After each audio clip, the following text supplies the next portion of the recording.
എടുത്തി കൺഗ്രാറ്റ്സ് സച്ചേട്ടാ.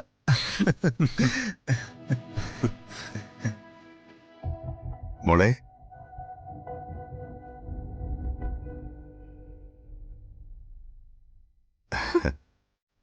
നന്നായി വരും.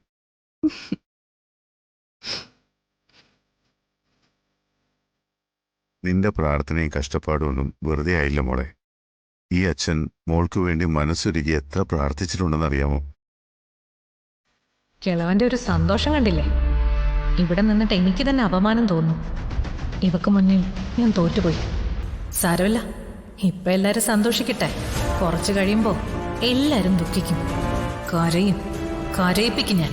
അവന്തികെ, നിങ്ങൾ രണ്ടുപേരും കൂടിയാ മല കയറി പ്രാർത്ഥിക്കാൻ പോയത്. ഇപ്പോ അർച്ചനയ്ക്ക് വിശേഷായി. നിനക്ക് സന്തോഷമില്ലേ മോളെ? പിന്നില്ലാതെ. എനിക്ക് ഭയങ്കര സന്തോഷല്ലേ. എനിക്കന്ന് നേർച്ച പൂർത്തിയാക്കാൻ പറ്റിയില്ലല്ലോ. അധികം താമസിയാതെ ദൈവം നിന്നെ അനുഗ്രഹിക്കും. ദൈവം മാത്രം അനുഗ്രഹിച്ചിട്ട് എന്ത് കാര്യം? ആദ്യം നിങ്ങളുടെ മോന്റെ മനസ്സ് മാറണ്ടേ? മോള് അർച്ചനയോടൊന്നും പറഞ്ഞില്ലല്ലോ.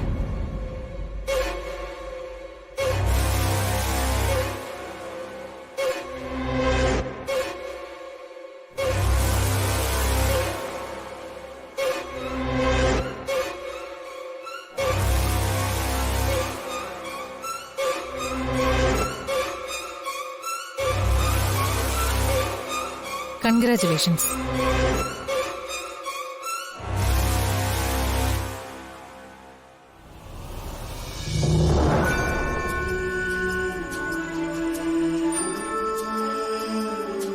എല്ലാരും ഒന്ന് മാറിക്കേ. ഞാൻ ഈ മധുരം ഒന്ന് കൊടുത്തോട്ടെ.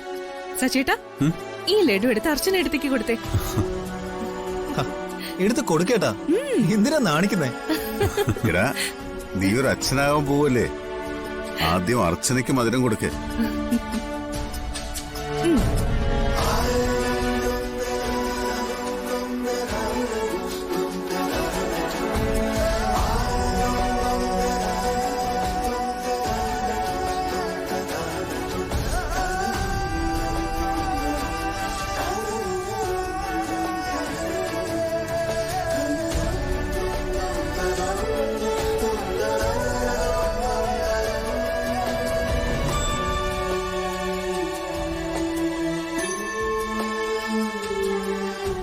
ഇനി എല്ലാരും എടുത്തേ. അല്ലെങ്കിൽ വേണ്ട, അർച്ചന എടുത്ത് തന്നെ എടുത്തു കൊടുത്തേ. അതെ.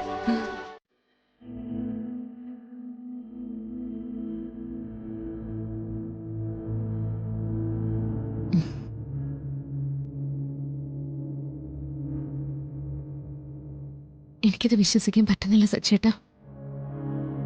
ഈ ഒരു നിമിഷത്തിന് വേണ്ടി നമ്മൾ അനുഭവിച്ച കഷ്ടപ്പാടുകൾ, സങ്കടങ്ങൾ, അതൊക്കെ ഓർക്കുമ്പോ എനിക്ക് കരച്ചിൽ വരും. സന്തോഷിക്കേണ്ട സമയത്ത് ഞാൻ ഇതിലൂടെ കരയുന്നേ. ദൈവം നമ്മുടെ പ്രാർത്ഥന കേട്ടില്ലേ?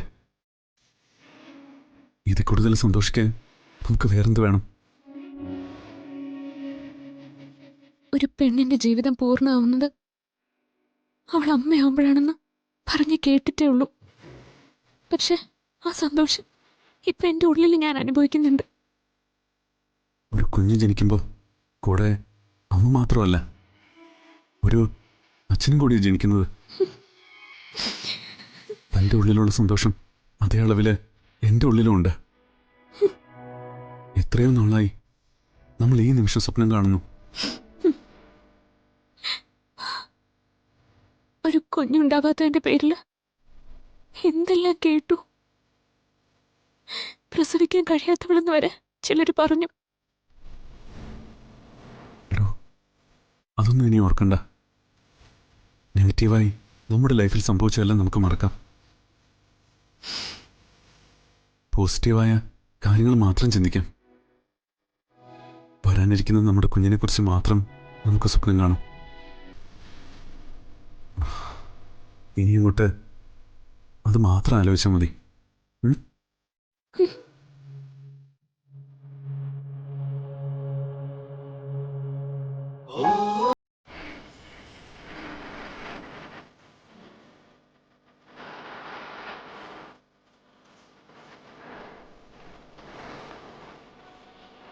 മോളറിഞ്ഞോ? അമ്മയുടെ വയറ്റില് കുഞ്ഞാവയുണ്ട്. ഒരു അനിയൻ ബാവ. അനിയമ്മാവെന്ന് സച്ചേട്ടങ്ങ് തീരുമാനിച്ചോ? ചിലപ്പോ അനിയത്തിയാണെങ്കിലോ? ഞാൻ അറിയാതെ പറഞ്ഞു പോയതാ. അനിയനായാലും അനിയത്തിയായാലും നമുക്ക് ഒരുപോലെയല്ലേ? എന്നാലും സച്ചേന്റെ ഉള്ളിലെ ആഗ്രഹമല്ലേ അറിയാതെ പുറത്തു വന്നത്. ആ നാവ് പൊന്നായിരിക്കട്ടെ. ഒരു മോനും ഒരു മോളും. നല്ല രസമായിരിക്കല്ലേ സച്ചേട്ട? ആ കാഴ്ച മനസ്സിൽ കാണുമായിരുന്നു ഞാൻ. ഈ മുറ്റത്ത് ഓടിക്കളിക്കുന്ന നമ്മുടെ കുഞ്ഞുങ്ങൾ, അവരുടെ പിന്നാലെ കളിച്ചും ചിരിച്ചും താനും ഞാനും. അങ്ങനെ ഒരു ചിത്രം ഒന്ന് ഓർത്തു നോക്കി. താൻ പറഞ്ഞ പോലെ നല്ല രസമായിരിക്കും. നമ്മുടെ ആ ലോകത്ത് നമ്മൾ 4 പേര് മാത്രം.